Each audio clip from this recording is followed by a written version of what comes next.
आपकी दोस्ती 8 साल तक रही फेसबुक पे। जब मुझे पता चला 2 साल बाद कि मतलब इदनान चल नहीं सकते, थोड़ा सा मैं भी कंफ्यूज हो गई।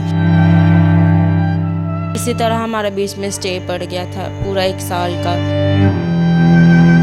मेरे घर वाले भी नहीं थे मानते, मेरे घर वाले ये कहते थे कि वो चल नहीं सकता। जब तक खुदा की रजामंदी ना हो तब तक कुछ भी नहीं होता।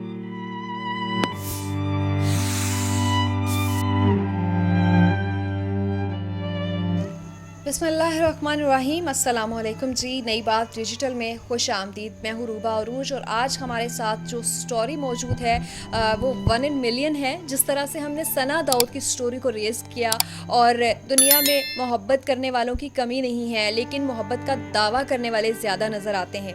लेकिन हमने देखा कि कुछ ऐसे जोड़े आज 2021 के दौर में भी मौजूद हैं, इस सदी में भी मौजूद हैं, जब सिर्फ हर चीज़ को मसनूई करार दिया जाता है, चाहे वो मोहब्बत हो, रिश्ते हों या फिर जो है वो किसी से हमदर्दी हो।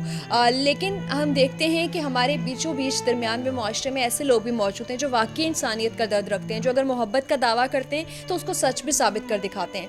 जी, मैं बात कर रही हूँ किंजा और अदनान की। ये वो जोड़ा है जो कि फ़ेसबुक पर दोस्ती हुई बहुत से लोगों की तरह। जिस तरह से फ़ेसबुक पर एक दोस्ती होती है, फिर चंद माह बात होती है, समटाइम चंद दिन बात होती है और फिर आप अपना रास्ता लीजिए और मैं अपना रास्ता लीजिए। अमूमन जो है जो सोशल मीडिया की मोहब्बतें होती हैं, दोस्तियाँ होती हैं, उनका अंजाम यही होता है। किंजा ने जब देखा कि अदनान जो है वो एक अच्छे इंसान हैं, इनकी सोच, इनके ख़यालात इनको पसंद आए, तो इनको प्रपोज़ कर दिया शादी के लिए। लेकिन शादी के लिए प्रपोज़ करने के बाद की जो स्टोरी है वो ज़्यादा ख़तरनाक भी है और अनबिलीवेबल भी है। तो स्टोरी कुछ यूँ है कि अदनान एक करैक्टर हैं जो कि सोशल मीडिया पर एक हीरो नज़र आते हैं और एक बेहतरीन साथी के तौर पर किंजा उनको पसंद कर लेती हैं। लेकिन जब शादी का प्रपोज़ल पेश करती हैं तो पता चलता है कि अदनान एक नॉर्मल ज़िंदगी नहीं गुजार रहे, बल्कि अदनान जो है वो ना सिर्फ जिस्मानी तौर पर अपने आप को सपोर्ट करने के काबिल नहीं है, बल्कि बीमार भी हैं। बचपन में बिल्कुल ठीक पैदा हुए, लेकिन जैसे जैसे बड़े होते गए जिस्म का जो लिम्स हैं, जिसमें टांगे और बाजू हैं, वो हिस्से कमज़ोर पड़ते गए और आज सूरत हाल ये है कि अदनान के जो पाँव हैं वो काम नहीं करते, खुद उठने के काबिल नहीं हैं और अपना इलाज जो है वो कराने की पोजीशन में नहीं है। लेकिन इनको किंजा से मोहब्बत थी और किंजा को अदनान से मोहब्बत हुई। ये सारी सूरत हाल जानने के बावजूद शादी का जो फ़ैसला था उस पर डटे रहना कितना मुश्किल था। पहले हम किंजा से बात कर लेते हैं और फिर अदनान से बात करेंगे। और यकीनन हम सैल्यूट करते हैं आज के दौर में इस तरह की मोहब्बत, इस तरह के रिश्ते, इस तरह की जो उनसियत है उसको। तो किंजा, सबसे पहले तो मैं आपकी जो बहादुरी है, दिलेरी है, वो भी आपने अपने घर वालों के अगेंस्ट जाके अलग से खुद अपनी मर्ज़ी से शादी की। तो जब ये पता चला, ये तो नॉर्मल होता है कि फ़ेसबुक पे एक लड़का पसंद आया, एक डीपी में अच्छा भी लग रहा है तो ठीक है, उसको शादी का प्रपोज़ल भेज दिया। लेकिन जब इनकी सूरत हाल पता चली तो फिर क्या पोजीशन थी वो हमें बताएं। जब मुझे पता चला 2 साल बाद कि मतलब इदनान चल नहीं सकते, थोड़ा सा मैं भी कंफ्यूज हो गई कि मतलब ये क्या हो गया मेरे साथ, मैं तो मतलब ये नहीं कर सकती। फिर मतलब मैंने सोचा समझा कि मतलब पता नहीं इसमें क्या खुदा की मर्ज़ी है। मैंने खुदा को आगे रखा, तो क्योंकि आसमान पे जोड़े बनते हैं, तो ये जब तक खुदा की रज़ामंदी ना हो तब तक कुछ भी नहीं होता। मैंने अपने खुदा को आगे रखा। मैंने खुदा से पूछा, खुदा जी अगर आपकी मर्ज़ी है तो मुझे बता कि मैं कहीं गलत रास्ते पे तो नहीं जा रही। फिर ऐसे ही मैं दुआ में जैसे जैसे मतलब मजबूत होती गई, तो इनके मुझे ख्यालात, ख्वाब वगैरह, जब दुआ करने इनका चेहरा नज़र आना, तो फिर मैंने अदनान से दोबारा से बात की। मैंने कहा अदनान ये बात है, तो कोई बात नहीं, अगर आप चल नहीं सकते तो मैं आपका सहारा बनने के लिए तैयार हूँ। फिर मैं इनका सहारा बनी। अच्छा, घर वालों का क्या रिएक्शन था जब उन्हें पता चला? 2 साल आप कह रही हैं कि उसके बाद आपको पता चला था, लेकिन आपकी दोस्ती 8 साल तक रही फेसबुक पे ही, उसके बाद आप लोगों ने शादी की। तो ये जो दरमियान के 6 साल थे, इसमें क्या सिचुएशन रही? ये सिचुएशन थी कि मतलब मेरे घर वाले भी नहीं थे मानते। मेरे घर वाले ये कहते थे कि वो चल नहीं सकता, तो तुम कैसे उसके साथ सारी ज़िंदगी गुजारोगी, उसे संभालोगी, खुद कमाओगी, क्या क्या करोगी। तो इनके घर वाले भी यही कहते थे कि बेटा हम नहीं चाहते कि वो लड़की की ज़िंदगी ख़राब हो। तो इसी तरह हमारे बीच में स्टे पड़ गया था पूरा 1 साल का। तो फिर आगे फिर जब मैंने जॉब की, मोबाइल लिया, फिर मैंने इनसे कांटेक्ट किया। फिर मैंने अदनान को कहा अदनान कि अब मौका है, अब कर लेते हैं। तो फिर हमने शादी की। इन्होंने अपने शादी के बाद फिर अपने बड़े भाई से बात की कि भाई अब तो मैंने शादी कर लिया, अब मैं उनको घर लेके आना चाहता हूँ। तो फिर उन्होंने कहा कि ठीक है, तूने अपनी मर्ज़ी तो कर लिया, अब जो करना है वो तेरे हाथों में ही है। फिर ये मुझे अपने घर ले आए थे। तो आप क्या पढ़ी लिखी हैं? जी मैंने मैट्रिक किया है, मैंने मिडवाइफ की हुई है। अच्छा, मिडवाइफ का कोर्स भी किया हुआ है। कोई जॉब करती हैं अभी आप?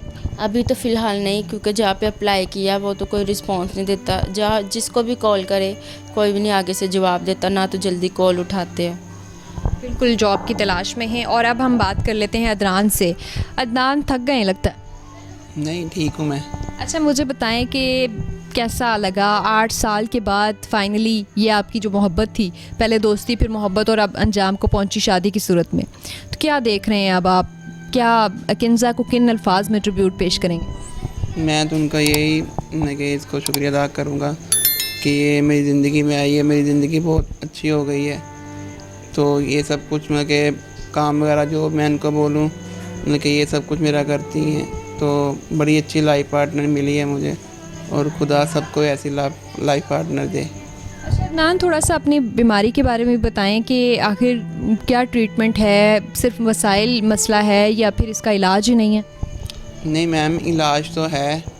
तो डॉक्टर्स ने तो यही पापा को बोला था कि इलाज तो है, लेकिन आप अगर आप अफोर्ड नहीं कर सकते इलाज इसका, बहुत मैं कि जो कहते हैं ना पहुंच से ज़्यादा है। तो ऐसे फिर पापा के पास तो पैसे नहीं थे, तो इसलिए इलाज नहीं करवाए। तो ऐसे ही घर पे बैठे मिल के बैठा रहा, टांगे मिल के फिर जुड़ गई। जैसे मिल के टांगे आप मिल के खून गर्दिश करना ना बंद हो गया, एक जगह जगह बैठ गया ना। तो ऐसे मिल के अब 10 साल हो गए मैं ऐसे ही मिल के एक बैठा रहता हूँ मैं। इतना ट्रस्ट कैसे बिल्ड हो गया कि आप शादी कर लें? नहीं, मेरा तो मतलब कि प्लान नहीं था शादी का। इन्होंने प्रपोज़ किया था मुझे, तो मैंने इनको समझाया भी था ये कि सारी ज़िंदगी का फ़ैसला है, इनका कोई खेल नहीं है। तो इनको मैंने काफ़ी 3-4 बार काफ़ी बार समझाया था। मैंने कहा ठंडे दिमाग से एक बार सोच लो। तो इन्होंने बोला कि नहीं, मैं आपका सहारा बनने के लिए तैयार हूँ, मैं आपको एक ना एक दिन ऐसा आएगा आप अपने पाँव पे ज़रूर खड़े होंगे। तो आपका इलाज आपको लगता है कि हो जाएगा? जी, हो जाएगा इलाज मेरा। बिल्कुल इंशाल्लाह। मसीही जोड़ा है ये और एक बड़ा डिसीजन लिया अगेन, जिस तरह से हम पहले इस तरह की स्टोरी भी देख चुके हैं। तो ये डिसीजन बहुत बड़ा था। अब हमारी अपील, ये वीडियो बनाने का मकसद ये है कि एक तो देखने वाले अगर डॉक्टर्स हैं तो प्लीज़ वो बताएं हमारे कमेंट्स में कि किस तरह से इनका इलाज कहाँ पर मुमकिन है, बैरून मुल्क मुमकिन है या फिर पाकिस्तान में ही मुमकिन है। और दूसरा, मुखय्यर हज़रात जो हमें देख रहे हैं वो अगर हेल्प करना चाहते हैं तो प्लीज़ मूव फॉरवर्ड। हम इनका नंबर भी शेयर कर देंगे और इनकी हेल्प का तरीक़ेकार क्या होगा वो भी प्रोसीजर ज़रूर शेयर करेंगे। लेकिन पाकिस्तान में हेल्प करने वालों की कमी नहीं है। और हमारे रिक्वेस्ट होगी कि अगर एक जोड़ा यहाँ पर खुद से अपनी स्ट्रगल कर रहा है माशरे में एक मुकाम बनाने के लिए, किंजा ने जो है वो आगे बढ़कर स्टेप फॉरवर्ड किया है, अदनान हिम्मत कर रहे हैं, तो हमें भी एज अ सोसाइटी हिम्मत करनी होगी और आगे बढ़कर अदनान को जो है वो अपने पैरों पर खड़े होने के काबिल बनाने के लिए कोशिश करना होगी।